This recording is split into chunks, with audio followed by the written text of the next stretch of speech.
हूं अभिषेक कौशिक और आप देख रहे हैं जन प्रहरी मीडिया।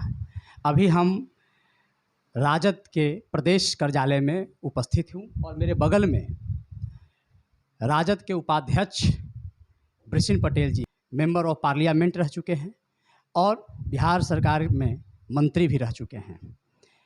माननीय नीतीश कुमार के पुराने सहयोगी ही रह चुके हैं। कल नीतीश कुमार पर बख्तियारपुर में एक युवक के द्वारा प्रहार किया गया, मुक्का मारा गया। चलिए हम सीधा ही जानते हैं कि उन्हीं के सहयोगी बृषिन पटेल जी इस हमला को इस दृष्टि से देखते हैं। सबसे पहले जन प्रहरी में आपका स्वागत है सर। जी बहुत धन्यवाद। माननीय नीतीश कुमार जी के पुराने सहयोगी रह चुके हैं, उनके कार्यकाल में मंत्री रह चुके हैं। कल जो बख्तियारपुर में उनके साथ जो हुआ उसको आप किस दृष्टिकोण से देखते हैं? देखिए ना, ये तो घटना घटी और सोशल मीडिया पर आया कि एक किसी लड़के ने मुक्का से उनको मारा। मारने का कारण क्या था ये तो मैं नहीं जानता हूँ, और मारने वाला कौन है मैं वो भी नहीं जानता हूँ। लेकिन इस घटना में सच्चाई है कि उसने मुक्का मारा। अब बात इसमें बहुत सारी उठती है कि उनको इतनी कड़ी सुरक्षा मिली हुई है और उस कड़ी सुरक्षा के बावजूद उन पर किसी व्यक्ति ने प्रहार कर दिया, उन पर हाथ चला दिया। ये एक बड़ी चूक है। और आगे ये घटना के बारे में जो आप जानना चाहते हैं तो भाई ये तो उस लड़के से ही पता चलेगा कि उसको नीतीश कुमार से शिकायत क्या थी और क्यों उस कड़ी सुरक्षा को भेद के वो गया और उसने उन पर प्रहार कर दिया। तो मैं कहने में सक्षम नहीं हूँ उसका कारण क्या था, लेकिन मुझको लगता है कि किसी न किसी बात से वह व्यक्ति निश्चित तौर पर बहुत आहत था, जिसके वजह से उसने ये कदम उठाया। उस युवक के बारे में ऐसा कहा जा रहा है कि वह मानसिक रूप से विक्षिप्त था। लेकिन अब तो घटना घट गई और अब मानसिक रूप से विक्षिप्त था तो वो तो किसी पत्रकार को नहीं गया था मारने, वो तो किसी सुरक्षा वाले को नहीं गया मारने, और वो विक्षिप्त लड़का किसी सामान्य पब्लिक को नहीं गया मारने। उतनी बड़ी भीड़ में दौड़ा हुआ गया और सीधे वो मुख्यमंत्री जी पर उसने आक्रमण कर दिया। क्या ये विक्षिप्त होने का लक्षण है क्या? देश का गृह मंत्री भी माननीय मुख्यमंत्री हैं। लॉ एंड ऑर्डर का जो जिम्मेवारी होती है वह गृह मंत्री को भी होती है। तो वैसी स्थिति में जब एक प्रदेश का मुख्यमंत्री जो 7 बार मुख्यमंत्री का शपथ ग्रहण किया, लगातार कई वर्षों से मुख्यमंत्री रह चुके हैं, और उनकी सुरक्षा में यदि चूक होती है तो आम पब्लिक। जो आप पूछ रहे हैं, मैंने तो पहले ही कहा कि इतनी कड़ी सुरक्षा को भेद के और उस लड़के ने उन पर हमला कर दिया, यह बड़ी चूक है। और जो आप कह रहे हैं कि आम जनता का क्या होगा, आम जनता राम भरोसे है, राम भरोसे हिंदू वोटर, उसको छोड़ दीजिए, उसका चर्चा करने की आवश्यकता नहीं है। आम जनता अपना समझेगी।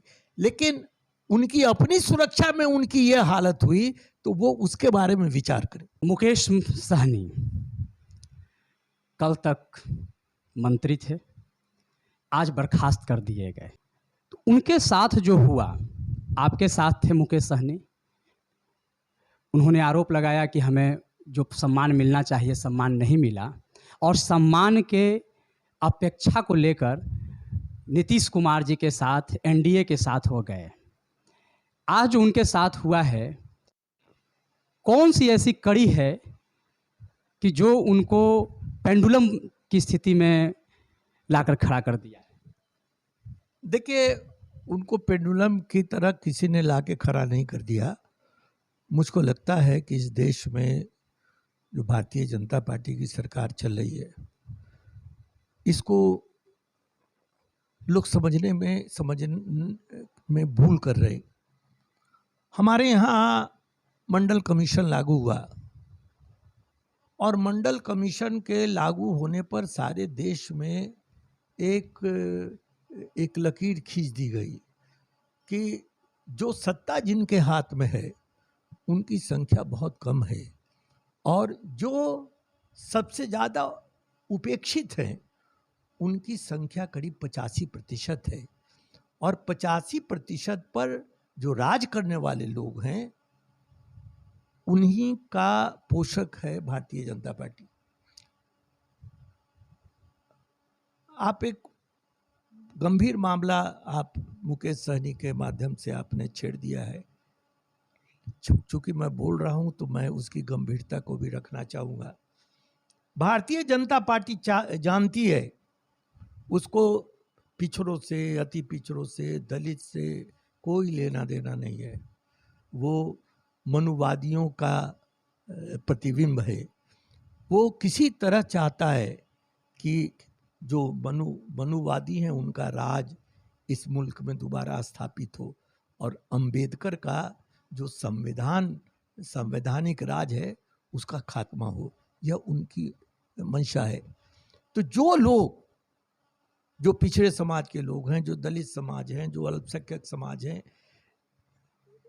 जो दलित समाज है, जो उनके चंगुल में फंस रहे हैं, उनको मैं आगाह कर रहा हूं, वहां तुम्हारा कल्याण नहीं है।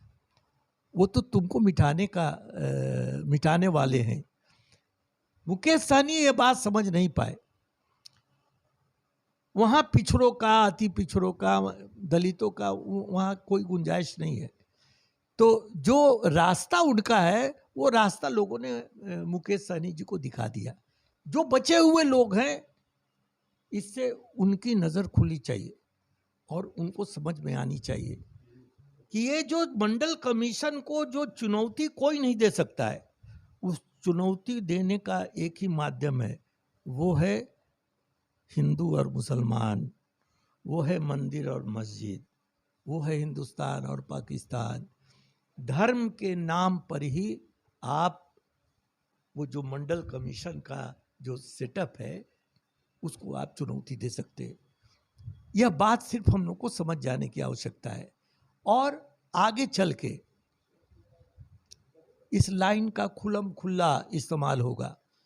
तो आज भी जिन लोगों की आंखों पर पट्टी बंधा हुआ है, आज जिसके बारे में आप जैसे लोग पत्रकार बोल रहे हैं पेंडुलम हो गए, वो पेंडुलम नहीं होना चाहिए। उनको एक फर्म डिसीजन लेना चाहिए उनको कि जो हमारा भविष्य है वो इनके साथ जाने का नहीं है, इनके विरोध में जो खड़ा होगा। तो आज की तारीख में बिहार में जो सांप्रदायिक ताकतों के खिलाफ अगर सही ढंग से लड़ने वाला है तो वो राष्ट्रीय जनता दल है और उसके प्रतीक तेजस्वी यादव जी हैं। इनके अलावा अभी कोई लड़ने वाला इन लोगों से नहीं है। इसलिए मैं ये कहना चाहता हूँ कि जो लोग इन सांप्रदायिक ताकतों से लड़ना चाहते हैं उनके लिए प्लेटफॉर्म खुला हुआ है। उनको सही प्लेटफॉर्म चुनना चाहिए और सही समय पर सही निर्णय लेके इस देश को बचाने में लगना चाहिए। ये थे राष्ट्रीय जनता दल के कदावर नेता पूर्व मंत्री वृषिण पटेल जी। मैं हूं अभिषेक कौशिक और आप देख रहे हैं जनप्रहरी मीडिया। धन्यवाद।